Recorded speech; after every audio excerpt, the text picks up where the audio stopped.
Sejam todos muito bem-vindos a mais um Debate Político. Aqui é Letícia Barbosa e mais uma terça-feira com vocês. Hoje o nosso convidado especial é o Marcelo Ramos. Tudo bem, Marcelo? Como é que você está? Tudo bem, Letícia, alegria voltar aqui com você e estou à disposição para falar um pouquinho sobre o presente e sobre o futuro da política e da vida aqui no Amazonas. Perfeito. Olha, eu já comecei assim tropeçando porque eu já ia falar assim, candidato, mas... Ninguém é candidato ainda, né? Exato, aí por isso que eu me corrigi. Mas antes de tudo, Marcelo, eu quero começar conversando com você sobre... Ano passado nós tivemos eleição municipal, você esteve como candidato. Como é que foi esse processo para você desde então? Como você entendeu que ficou o cenário político? Ficou satisfeito com os resultados que tiveram? Como é que você está em relação a isso? Letícia, eu tenho duas eleições que eu guardo com muito carinho no meu coração. E por coincidência são duas eleições que eu perdi e não que eu ganhei. A eleição de 2014, quando eu fui candidato a governador, que foi uma eleição que me projetou para disputas majoritárias, que me apresentou como uma alternativa àquela tradição, àquela política tradicional do Amazonas. E essa eleição de 2024 para prefeito, porque ela permitiu que eu me reconectasse com a cidade. Depois da eleição de 2022, quando eu não fui eleito deputado federal, eu acabei guardando muitas dores de todo aquele processo e também mudei muito da minha vida profissional e da minha vida pessoal para Brasília, porque hoje meu escritório de advocacia é em Brasília, minha consultoria é em São Paulo, então me afastei bastante da cidade de Manaus. O presidente Lula pediu que eu fosse candidato, sem nenhum preparo para aquela candidatura, e eu vim para a eleição muito mais na expectativa de me reconectar com a cidade, de oferecer uma alternativa do campo progressista e democrático para a cidade. E eu fiquei muito feliz que quando a eleição acabou, o menos importante era o resultado de quantos votos eu tive naquela eleição em específico. Claro que a gente disputa a eleição pensando em voto, pensando em ganhar, mas naquela eleição eu tirei todas aquelas angústias que eu tinha no meu coração da eleição de 2022, eu consegui me reconectar com a cidade. Acredito que eu consegui engrandecer o debate sobre a cidade, que era um debate que não existia até minha candidatura surgir, porque uma eleição não é quem vai ganhar e quem vai perder, tem a vida das pessoas no meio disso. E eu tentei trazer a vida das pessoas para o debate eleitoral. E o mais importante é que no final da eleição, onde você andava em Manaus, as pessoas diziam: o Marcelo é o mais preparado. Ah, mas ele é do PT, ah, mas ele não tem chance de ganhar, mas eu não gosto dele. Mas ele é o mais preparado, é o que mais conhece a cidade, é o que ofereceu alternativas reais para melhorar os problemas que a nossa cidade vive há tanto tempo. Então eu entendo menos pelo número de votos que eu tive e mais pela oportunidade de me reconectar com essa cidade que me deu tudo o que eu tenho e me fez ser o homem que eu sou. Então foi uma eleição muito bacana, eu guardo recordações muito legais da eleição de 2024 e eu acho que ela simbolizou um recomeço na minha caminhada. Perfeito. Olha, um contexto que a gente precisa colocar aqui, e eu trago essa lembrança aos nossos telespectadores, é que você esteve no nosso debate político da eleição de 2024, conversou aqui um pouco conosco, e acho muito interessante a gente situar os nossos telespectadores que 2024 finalizou, né, o pleito com uma eleição, de certa forma, muito polarizada. Tínhamos ali dois candidatos, um que simbolizava a direita, teve o apoio do ex-presidente Bolsonaro, e um outro candidato que teve nomes de peso que compõem aliança com o presidente Lula. Dentre eles, Omar Aziz, o senador Eduardo Braga. Nessa situação, houve uma disputa. A eleição de 2026 ela está sendo muito projetada também como uma eleição polarizada. Você tem ali o seu ponto de vista de ideal político e tudo mais, você sinaliza isso, inclusive levanta muito a bandeira do seu partido. Como é que você vê essa questão da polarização? Veja, Letícia, eu acho que é minimizar o cenário político e até a consciência política do povo do Amazonas, a gente dizer a cidade de Manaus é bolsonarista, o Amazonas é lulista. Porque em Manaus o Bolsonaro ganha de lavada e no interior o Lula ganha de lavada. A cidade de Manaus e o estado do Amazonas já deram vitórias estrondosas para o Lula, para Dilma. A cidade de Manaus agora deu uma vitória estrondosa para o Bolsonaro. Na verdade, as pessoas querem encontrar em alguém as perspectivas dos seus sonhos, das suas esperanças. A eleição de 2022 ela simbolizava um dos momentos mais difíceis da trajetória do PT e do Lula. Tinha tido o impeachment da Dilma, tinha tido a prisão do Lula, tinha todo um passivo muito ruim ali por trás. A eleição de 2026, ela projeta um outro momento. Ela projeta o melhor momento da história da Zona Franca de Manaus, que acabou de bater o recorde na geração de empregos. São mais de 130 mil empregados, direto e indiretamente, na Zona Franca de Manaus. Ela simboliza a retomada e a criação do programa Pé de Meia, ela simboliza a retomada de programas sociais, ela simboliza um país que tem o menor desemprego desde que foi criada a atual metodologia de avaliação de desemprego no país. Ela simboliza um país que tem PIB crescendo todos os anos. Então eu acho que é um novo momento político. E não acho que a população vai olhar e vai dizer é Lula ou é Bolsonaro. O que é melhor para a minha vida? O que é melhor para o meu estado? A gente tem que parar de pensar política sem olhar as pessoas. A política só tem sentido se for feita para melhorar a vida das pessoas. Acho que o ambiente político do país ainda é polarizado, mas o que vai resolver essa polarização não vai ser só um sentimento de simpatia por Lula ou Bolsonaro, mas vai ser uma decisão racional de o que é melhor para a minha vida. Até porque, provavelmente, o ex-presidente Bolsonaro não vai disputar a eleição. Ele está inelegível. Ele não pode disputar a eleição hoje, mas alguém vai ser beneficiado por esse espólio político dele. Eu acredito muito que o presidente Lula vai chegar na eleição de 2026 muito forte no estado do Amazonas e na cidade de Manaus. Além disso, uma questão que nós temos que te perguntar, como é que se deu essa decisão para vir para o Senado? Uma vez que você mesmo colocou aqui que você tem uma trajetória política consolidada, poderia ser candidato a um cargo majoritário, como vice, ou como próprio majoritário, para Senado, deputado federal. O que aconteceu para você especificamente escolher o Senado? Letícia, ou foi uma opção da projeção do grupo? Vamos lá, Letícia, eu não separo a política da vida. Uhum. Eu acho que todos nós, fora da política, temos uma vida, temos uma trajetória. E a eleição, o fim da eleição de 24, quando eu fiquei sem mandato, ela reabriu caminhos na minha vida, que eram caminhos importantes. Eu voltei para a minha atividade profissional, eu me consolidei como profissional hoje respeitado no Amazonas, em Brasília, em São Paulo. Eu tenho uma vida política, pessoal, familiar, absolutamente estabilizada, tranquila, que disputar uma eleição é me tirar da zona de conforto. O normal seria eu não disputar a eleição. No entanto, eu sou um militante desde muito cedo. Eu não sou alguém capaz de dizer, olha, minha vida está resolvida, a vida da minha família está resolvida, deixa esse negócio de política para lá. Não. Eu tenho uma missão de vida que é ser um instrumento para ajudar o meu estado, para ajudar as pessoas a viverem num ambiente melhor. E por isso eu não posso abrir mão de participar desse processo. Eu não tenho esse direito. Eu não tenho o direito de permitir que as pessoas cheguem na eleição de 2026 sem uma candidatura ao Senado com o perfil mais progressista, com um perfil democrático, que com toda a relação que o senador Eduardo tem com o presidente Lula, não é da trajetória dele esse perfil mais progressista. Ele é um homem mais de centro-direita. Então, assim, nós precisamos de uma candidatura progressista e eu não tenho direito de não oferecer essa alternativa ao povo do Amazonas.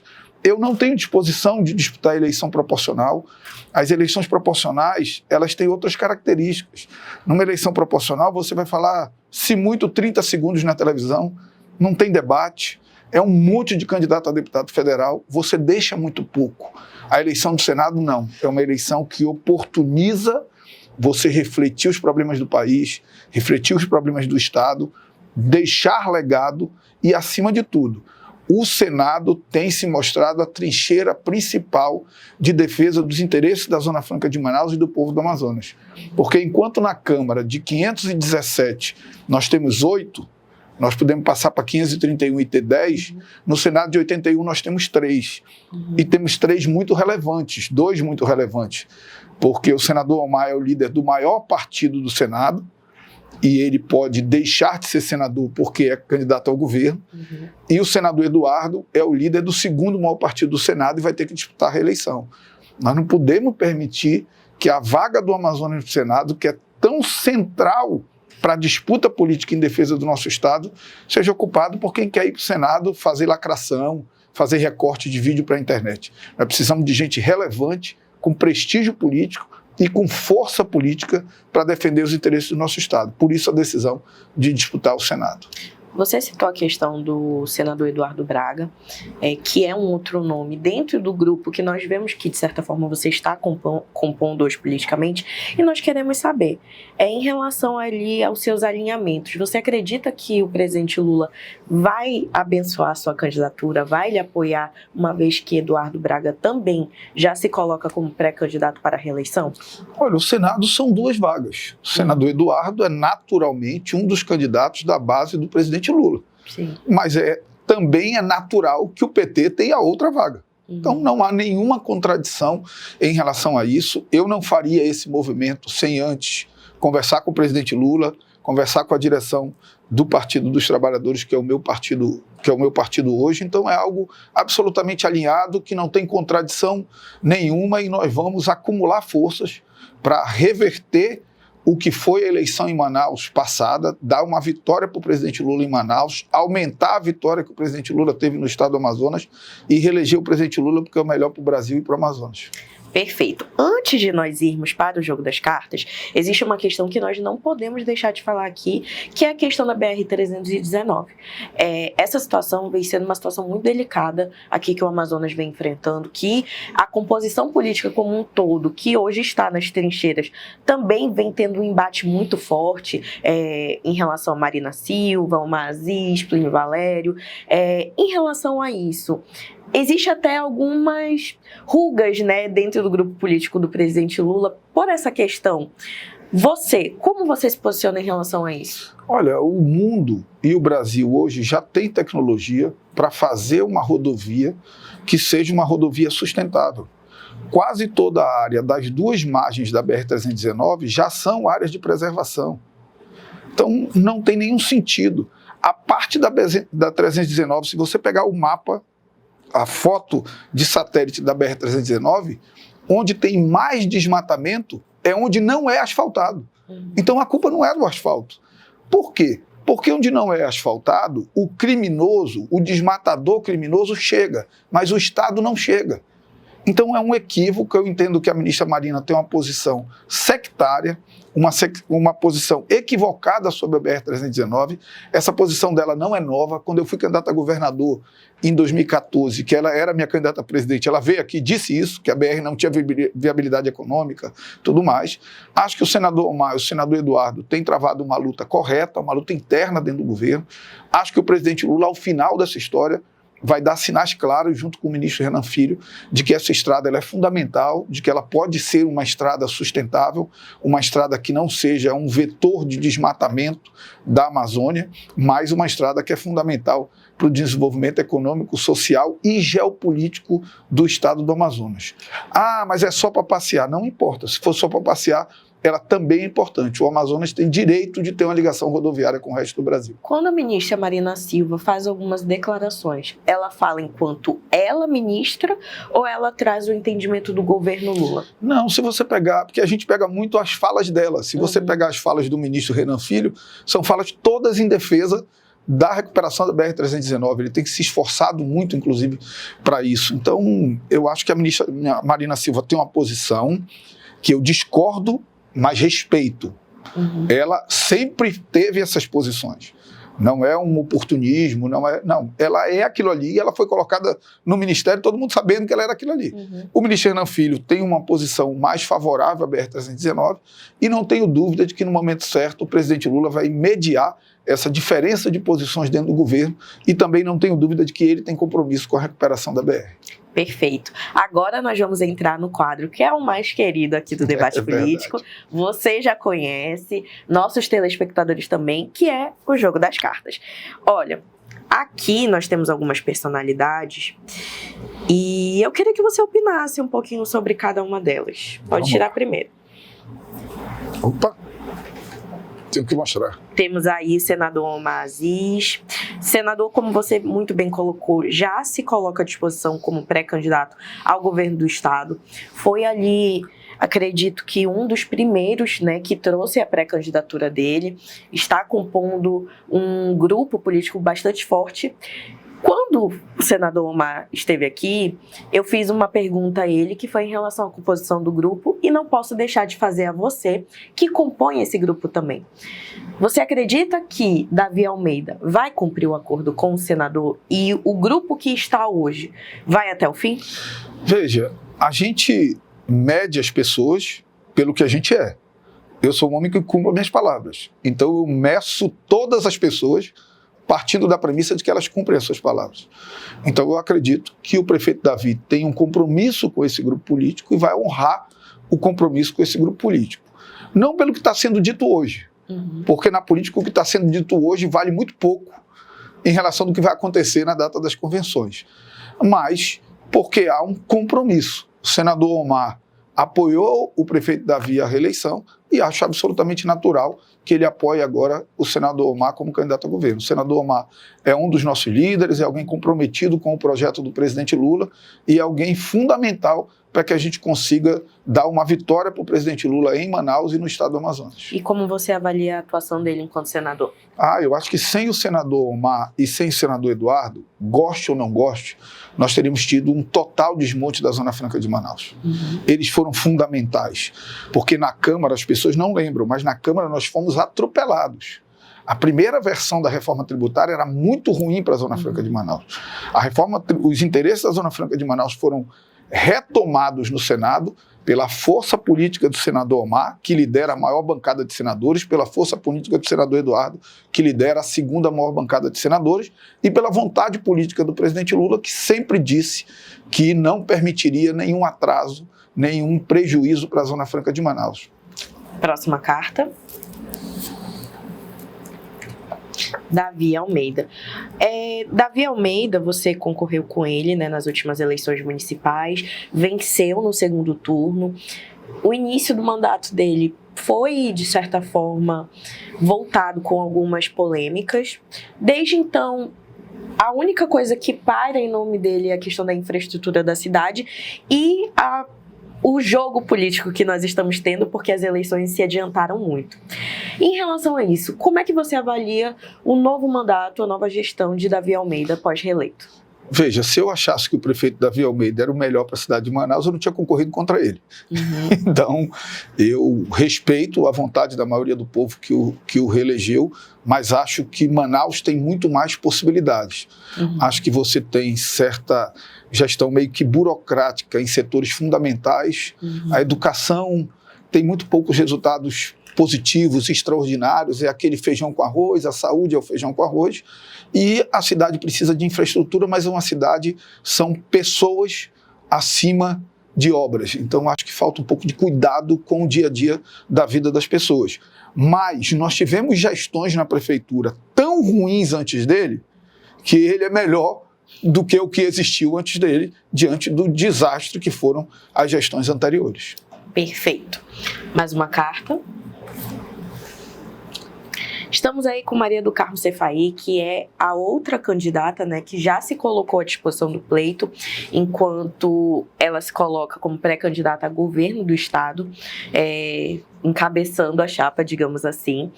E em relação a isso, ela esteve no segundo turno, também tem um posicionamento bastante bolsonarista, ela se coloca hoje também como uma candidata de Jair Bolsonaro. Como você avalia Maria do Carmo enquanto política? Ela já está alguns pleitos, né, concorrendo. E o que você acha aí da pré-candidatura dela?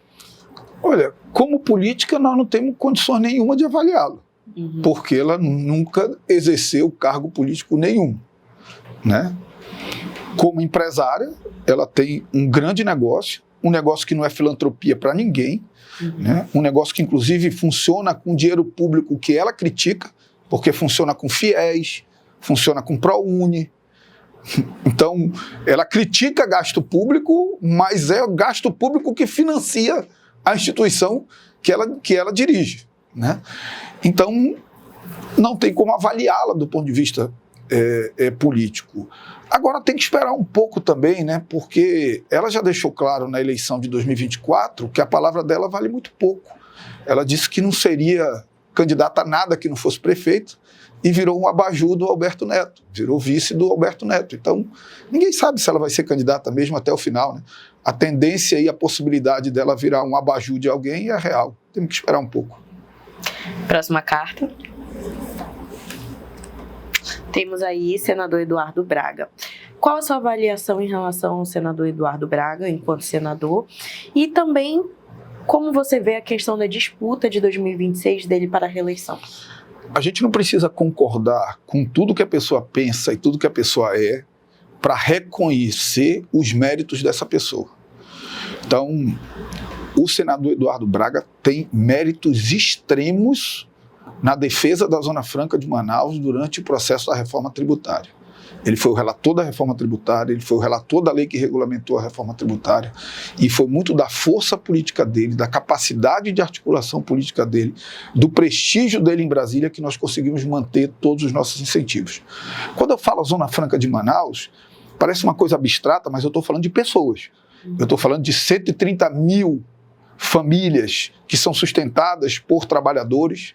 Eu estou falando de mais 300 mil famílias que são sustentadas por aqueles que trabalham indiretamente relacionados à Zona Franca, o motorista do ônibus que leva o trabalhador para a Zona Franca, o escritório de contabilidade que presta serviço para uma empresa, o escritório de advocacia.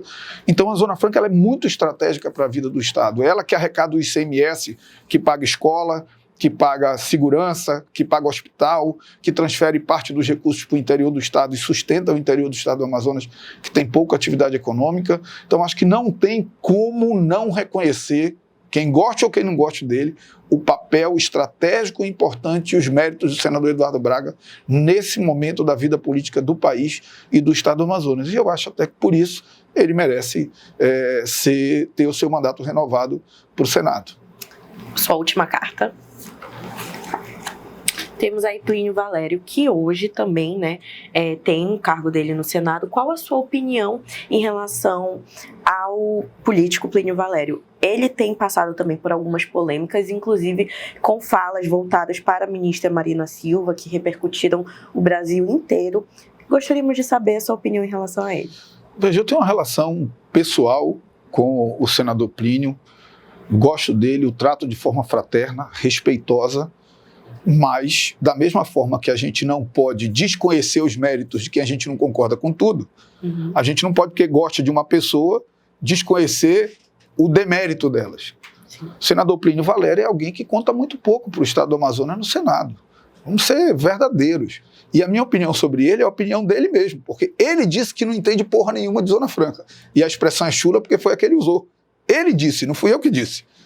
Um senador que diz que não entende porra nenhuma do modelo econômico e do que é mais importante para o desenvolvimento do nosso Estado e para a vida de quem mora aqui, ele mesmo se autoavalia. Então, eu acho que, sabe, a forma desrespeitosa, lacradora com a ministra Marina, eu acho que ele enveredou por um caminho que contribui muito pouco com o nosso Estado no Senado. Perfeito. Olha, nós estamos aqui no debate político e antes de nós irmos para uma parte que eu considero assim muito mais educativa, digamos assim, porque educação também é política, tem uma pergunta que eu não posso sair daqui sem lhe fazer. Você mesmo disse que esse momento, de certa forma, mesmo que os players se coloquem em algum lugar, ainda é muito cedo para haver definições. Temos um grande tempo até as eleições de 2026, as eleições se adiantaram muito. Nos bastidores, existem muitos nomes cotados para vice-candidato numa chapa com o Omar Aziz. O seu nome é um grande nome, é um forte nome para essa composição. Existe essa possibilidade? Veja só, eu acho que vice tem alguns aspectos que devem ser considerados. Primeiro, vice tem muito a ver com a simpatia e o desejo do candidato. O candidato precisa ser respeitado na escolha do vice. Ninguém do grupo político deveria tentar impor uma vontade ao candidato. Então, acho que primeiro tem isso, tem muito a ver com a vontade do candidato, é quem vai governar junto com ele. Primeiro isso. Segundo, tem que ser alguém que atenda o conjunto da base partidária e política que vai apoiar o candidato, que nós não sabemos nem qual é ainda. Por isso eu acho absolutamente prematura qualquer especulação sobre vice. O que eu posso dizer?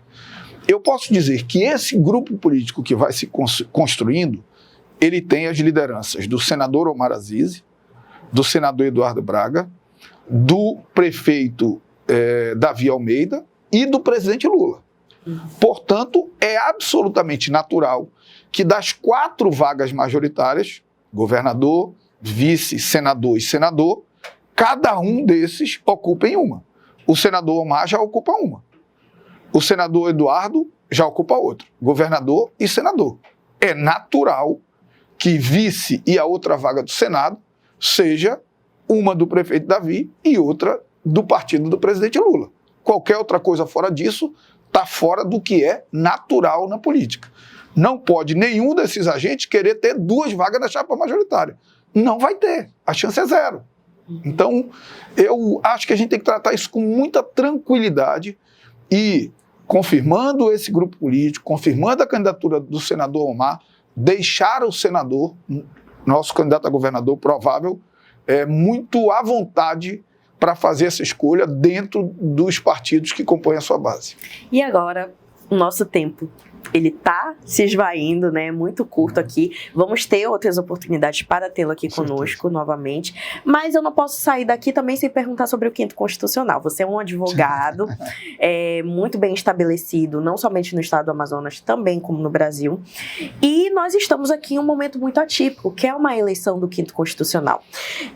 Os candidatos já estão se colocando à disposição e eu quero saber, dentro da sua avaliação, como você vê a questão do 5º Constitucional aqui no Amazonas.